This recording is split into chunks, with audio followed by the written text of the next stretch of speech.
নমস্কার বন্ধুরা, আমি দেবজানি। আপনাদের চ্যানেল দেবজানি রান্নাঘর উইথ ভিলেজ ফুডে আপনাদের সবাইকেই স্বাগত জানিয়ে আজকে দারুণ একটা আচারের রেসিপি আমি আপনাদের সঙ্গে শেয়ার করব। আর এক থালা দেখুন কাঁচা লঙ্কা নিয়ে নিয়েছি। আজকে কাঁচা লঙ্কার আচার বানাবো।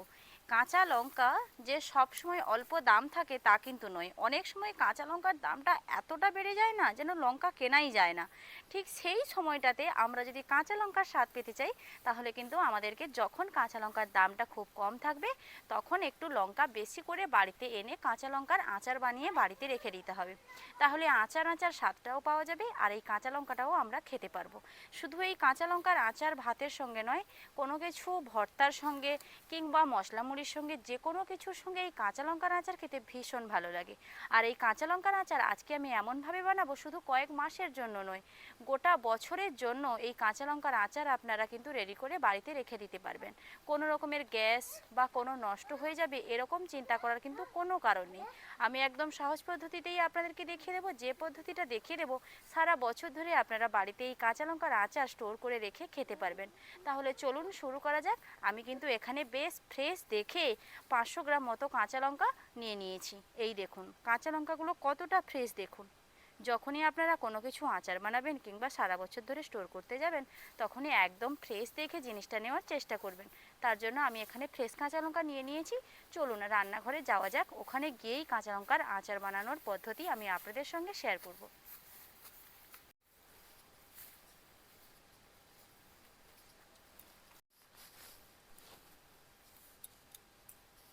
অনেক রকমের আচার আমরা খেয়ে থাকি না?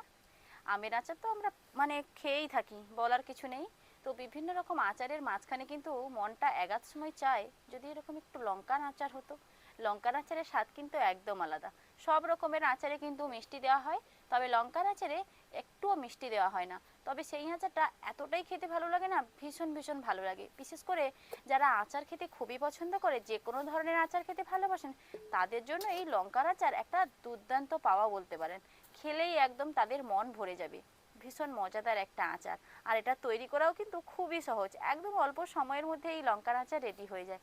চলুন, যে লঙ্কাটা আমি নিয়েছি আচার বানানোর জন্য, প্রথমে আমি লঙ্কাটাকে ভালোভাবে ধুয়ে একটা সুতির কাপড়ের মধ্যে রেখে আবার একটা দিকের কাপড় চাপিয়ে পরিষ্কার করে একদম জলটা কিন্তু মুছে নিয়েছি।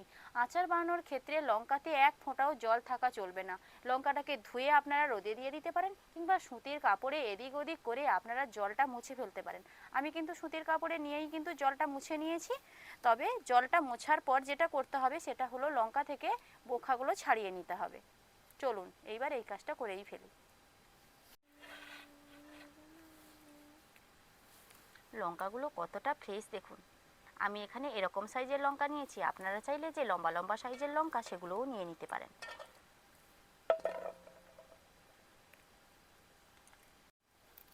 প্রথমে ভেবেছিলাম লঙ্কার ডাঁটাগুলো ছাড়িয়ে দেবো, কিন্তু তারপর ভাবলাম ডাঁটাগুলো ছাড়ানোর সঙ্গে সঙ্গে লঙ্কাটাকে কেটেও নেব। আমি কীরকমভাবে লঙ্কাটা কাটছি দেখুন। প্রথমে একদিক দিয়ে কেটে তারপর আবার একদিক দিয়ে কেটে 4 ভাগে ভাগ হবে লঙ্কাটা। এই দেখুন, ঠিক এইরকম 4 ভাগে ভাগ করে প্রত্যেকটা লঙ্কা আমি কেটে নেব। লঙ্কার আচার বানানোর ক্ষেত্রে লঙ্কাটাকে ঠিক এরকমভাবে কেটে নিতে হবে, সেটা আপনারা ভালোভাবে লক্ষ্য করে দেখে নিন। আর লঙ্কাটা এরকম কাটার একটাই কারণ, লঙ্কার আচারের মধ্যে যে মশলাগুলো দেওয়া হবে না সেই মশলাগুলো লঙ্কার ভেতরে ভালোভাবে ঢুকে যাবে।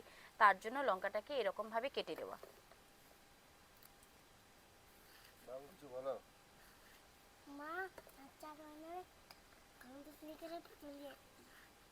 গন্ধ গন্ধ পেয়ে চলে এসছো?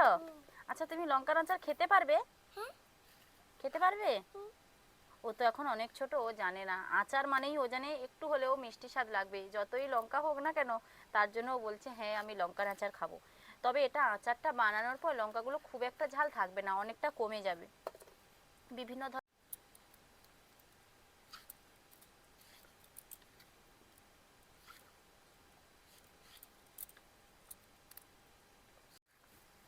আমি এখানে বেশ অনেকগুলো কাঁচা লঙ্কা নিয়েছি, আর কাটতে কিন্তু বেশ অনেকটা সময়ও চলে যাচ্ছে।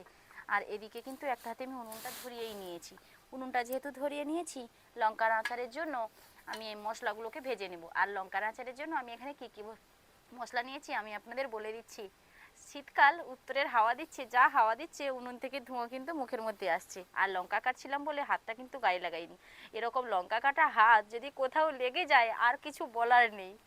তো চলুন দেখে নিন আমি আচারের জন্য কি কি মশলা এখানে নিয়েছি। প্রথমেই এদিকে রয়েছে কালো জিরে, একটুখানি মেথি আর কালো জিরের পরিমাণটা আমি একটু অল্পই রেখেছি। আর এদিকে রয়েছে ধনিয়া, আর রয়েছে এখানে পানমৌরি। এই সবগুলোকে একসঙ্গে শুকনো কড়াইতে একটুখানি ভেজে নেব। ব্যাস একটু ভাজা ভাজা করে নেব, খুব বেশি সময় নয়, হালকা করে একটু ভাজা ভাজা করে নিতে হবে, গুঁড়ো হওয়ার মতন করে। খুব বেশি কিন্তু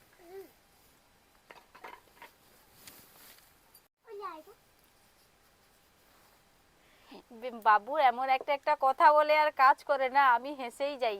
আর দেখুন এদিকে হাসতে হাসতে বাবুর কথা শুনতে শুনতে মশলাগুলো আমার খুব ভালোভাবে ভাজা ভাজা হয়ে গেছে। খুব বেশি কড়া করে ভাজবো না, আমি প্রথমেই বলেছি।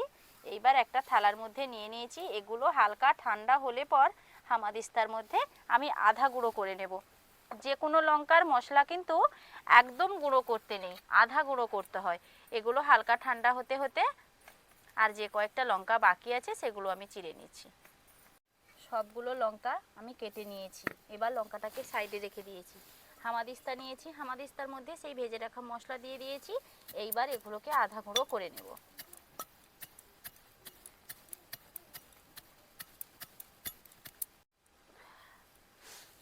লঙ্কা কাটতে কাটতে কিন্তু বেশ লঙ্কার যে একটা স্মেল থাকে কিছু সময় ভালো লাগে, তারপরে একাত্তর যদি লঙ্কার হাতটা লেগে যায়, এইরকম নাকের কাছে একটুখানি লঙ্কার হাত লেগে গেছে, এইবার কিন্তু বেশ জ্বালা জ্বালা করছে। আর এদিকে আমার মশলা কিন্তু একদম গুঁড়ো হয়ে গেছে। লঙ্কার আচারের জন্য খুব বেশি গুঁড়ো হয়নি, দেখুন আধা গুঁড়ো মতন হয়েছে। এগারটা একটুখানি বেশি গুঁড়ো হয়েছে, এগারটা আধা গুঁড়ো হয়েছে। আমি থালার মধ্যে ঢেলে দিচ্ছি আপনাদের দেখতে সুবিধার জন্য। লঙ্কা কাটা হয়ে গেছে, এদিকে মশলা গুঁড়ো করা হয়ে গেছে। এবার যেটা করতে হবে, লঙ্কার আচারের জন্য কিন্তু উনুন ধরানোর প্রয়োজন নেই। লঙ্কার আচার এমনি যে কোনো একটা পাত্রেই রেডি হয়ে যাবে। আমি প্রথমেই বলেছি খুব সহজ পদ্ধতিতে কিন্তু আপনাদের দেখাবো আমি।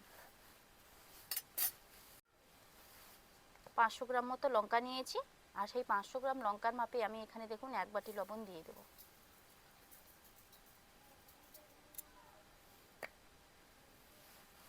এইবার আপনাদের হাতের কাছে যদি পাতিলেবু থাকে তাহলে আপনারা অবশ্যই পাতিলেবুর রস দিয়ে দেবেন। একটা গোটা পাতিলেবুর রস দিয়ে দেবেন। আমার কিন্তু পাতিলেবুটা নেই বলে আমি ভিনিগারের ব্যবহার এখানে করছি। আর এই ভিনিগারটা যে ব্যবহার করছি তার একটাই কারণ, সারা বছর ধরে যে লঙ্কার আচারটা থাকবে কোনো রকমের গ্যাস হয়ে যাবে না, গন্ধ মানে গ্যাস গন্ধ দুটোই এক জিনিস, খারাপও হবে না, কিংবা লঙ্কার আচারের স্বাদের পরিবর্তনটাও হবে না। তার জন্য আমি এখানে ভিনিগার ব্যবহার করছি। ভিনিগারের বদলে আপনারা লেবুর রস দিতে পারেন। যদি লেবুর রস দেন তাহলে ভিনিগারের প্রয়োজন নেই, যদি ভিনিগার থাকে লেবুর রসের প্রয়োজন নেই। লঙ্কার সঙ্গে ভিনিগার আর লবণ একসঙ্গে মাখিয়ে চামচ দিয়ে ভালোভাবে এটাকে মেখে নিচ্ছি। এই দেখুন এরকমভাবে মেখে নিচ্ছি। এইবার যে গুঁড়ো মশলাটা আমি রেডি করেছি সেটা এর সঙ্গে দিয়ে দেব।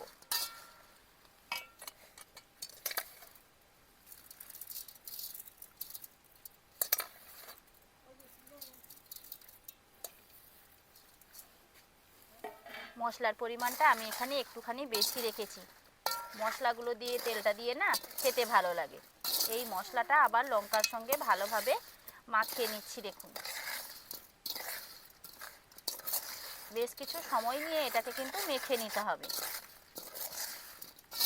লঙ্কার আচার বানানো প্রায় কমপ্লিট বলতে পারেন। এরপর আর একটা উপকরণ ওপর থেকে দিয়ে দিলেই লঙ্কার আচার একদম রেডি হয়ে যাবে।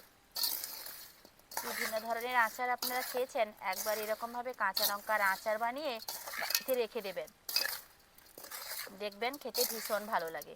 আর এই আচারটা এমন না যে কোনো জিনিসের সঙ্গে চলে। আমি প্রথমেই বলেছি মশলা মুড়ি, ঝাল মুড়ি যে কোনো জিনিসের সঙ্গে এই আচার একটা করে দিয়ে দেবেন, কিংবা আচারের মশলাগুলো একটু দিয়ে দেবেন, দেখবেন গন্ধে একদম মমো করবে। মাখানো হয়ে গেছে, এইবার এটাকে সাইডে রেখে একটুখানি উনুন ধরিয়ে নিতে হবে 2-5 মিনিটের জন্য। উনুন ধরিয়ে কড়াইটা বসিয়ে দিয়েছি। এবার আমি এখানে 500 গ্রাম সরিষার তেল নিয়েছি, সেটা দিয়ে দিলাম। তেলটা গরম হওয়ার জন্য সময় দেব। খুব বেশি একদম তেলটা যে ফুটবে সেরকম নয়, তবে বেশ সুন্দর একটা গরম হয়ে যাবে। ঠিক সেই সময় কিন্তু এই গরম তেলটা নিয়ে লঙ্কার মধ্যে দিয়ে দেব। তেলটা ভালোভাবে গরম হয়ে গেছে, দেখুন ওপর থেকে যখন এরকমভাবে হাতটা করছি একটা গরম ভাব উঠছে, ঠিক তখনই কিন্তু তেলটাকে নিয়ে নিতে হবে।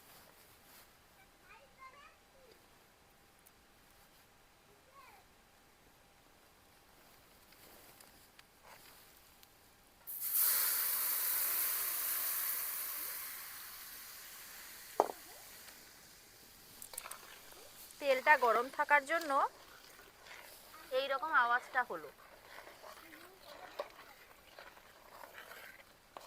এই রকম এটাকে কিন্তু 3 থেকে 4 মিনিট মতন ঘন ঘন নাড়িয়ে রাখতে হবে।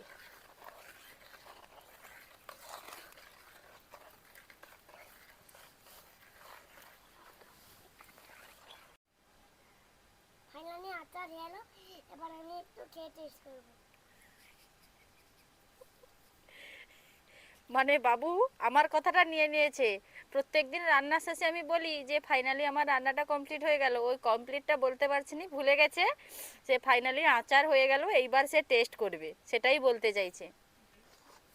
আচ্ছা তোমাকে আমি আবার ফাইনালি আর লঙ্কার আচার হলো, এবারে একটু টেস্ট করে দেখব। নাও টেস্ট করো, নাও খাও। বেশ কয়েক মিনিট ধরে গরম তেলের মধ্যে লঙ্কা সমস্ত রকম মশলা যে মাখিয়ে রেখেছিলাম ভালোভাবে কিন্তু আমি নেড়ে নিয়েছি। এইবার এটাকে যা করতে হবে, একটা কাঁচের বয়ামে ভরে রাখতে হবে। এই যে দেখুন আমি এখানে একটা কাঁচের বয়াম নিয়েছি, এই কাঁচের বয়ামের মধ্যে কিন্তু ভরে নিতে হবে। কিছু সময় নেড়ে নেওয়ার পর কিন্তু এটা হালকা হলেও ঠান্ডা হয়ে গেছে, যতটা গরম ছিল বেশ অনেকখানি ঠান্ডা হয়ে গেছে। এই সময় কিন্তু এই কাঁচের বয়ামে আমি ভরে দিচ্ছি, আর এটাকে কিন্তু রোদে দিয়ে দিয়ে রাখতে হবে। তাহলে এই যে কাঁচা লঙ্কার একদমই একটা সবুজ ভাব সেটা কিন্তু চলে যাবে, আলাদা একটা কালারও চলে আসবে, স্বাদটাও আলাদা চলে আসবে। আর বিশেষ করে এই শীতের সিজনে যদি আপনারা এই আচারটা বানান, রোদ কিন্তু পাবে এই শীতের সিজনে, আর রোদ পাওয়ার সঙ্গে সঙ্গে আচারটা কিন্তু ভীষণ টেস্টি হয়ে উঠবে। এই জারটা একদম ভর্তি হয়ে যাবে। আর এখন গরম রয়েছে হালকা হালকা, তার জন্য আমি এই জারের ঢাকনাটা লাগাবো না, যখন একদম ঠান্ডা হয়ে যাবে তখন ঢাকনাটা লাগিয়ে দেব। আর এখন কিন্তু রোদের মানে সবসময় রোদ চলছে, প্রায় প্রত্যেক দিন, যদি মেঘলা না হয়ে থাকে তাহলে কিন্তু বেশ ভালোই রোদ চলছে। এই রোদের সময় সকাল থেকে একদম মানে বিকালবেলা পর্যন্ত এটাকে কিন্তু রোদে দিয়ে রাখতে হবে। আর এই যে দেখুন কাঁচা অবস্থায় জারে একদম ভর্তি হয়ে গেছে লঙ্কাগুলো, এগুলো বেশ কয়েকদিন রোদে দেওয়ার পর কিন্তু বেশ অনেকখানি কমে যাবে। দেখলেন তো বন্ধুরা, কত অল্প সময়ের মধ্যে একদম সহজ পদ্ধতিতে লঙ্কার আচার রেডি হয়ে যায়। এই আচারটা যে রেডি হয়ে গেছে, এইবার আমি কিন্তু আপনাদের প্রথমেই বলেছি, বেশ অনেকবার বলা হয়ে গেছে, তবু আবার একবার মনে করে দিচ্ছি, কারণ এটা একদমই একটা গুরুত্বপূর্ণ টিপস। সেটা হলো এই জারটাকে কিন্তু রোদে বসিয়ে রাখতে হবে। মানে প্রায় 1 সপ্তাহ মতো রোদে দেওয়ার পর যদি আপনারা মনে করেন রোদে দেবেন না, তাহলে ঠিক আছে, তবে 1 সপ্তাহ কিন্তু এটাকে অবশ্যই অবশ্যই করে রোদে দিয়ে রাখতে হবে। তাহলে কিন্তু এই লঙ্কার মানে রোদে দেওয়ার পর রোদের যে গরম ভাবটা, তার সঙ্গে কিন্তু লঙ্কাগুলো যে সবুজ ভাব অনেকটা নেতিয়ে পড়বে লঙ্কাগুলো, আর লঙ্কাগুলো খেতেও ভালো লাগবে। তার জন্য আমি এই টিপসটা আমি আপনাদের বলে দিলাম। বিভিন্ন রকমের আচার আপনারা খেয়েছেন, একবার বাড়িতে এরকমভাবে কাঁচা লঙ্কার আচার বানিয়ে রেখে দেবেন, বেশ অনেক দিন ধরে স্টোর করে আপনারা খেতে পারবেন। কাঁচা লঙ্কার আচারের রেসিপি আমি আপনাদের সঙ্গে শেয়ার করলাম। এই ভিডিও আপনাদের কীরকম লাগলো লাইক কমেন্ট ও শেয়ার করে জানাতে ভুলবেন না। যদি ভালো লেগে থাকে আমার চ্যানেলটি সাবস্ক্রাইব করে আমার পাশে থাকবেন। আর যদি কোনো রকমের কোনো আচারের রেসিপি দেখতে ইচ্ছে করে অবশ্যই আমাকে কমেন্ট করে জানাবেন, সেই রেসিপি আপনাদের সঙ্গে শেয়ার করার আমি একান্তই চেষ্টা করব। ভিডিওটা এখানেই শেষ করছি। টাটা।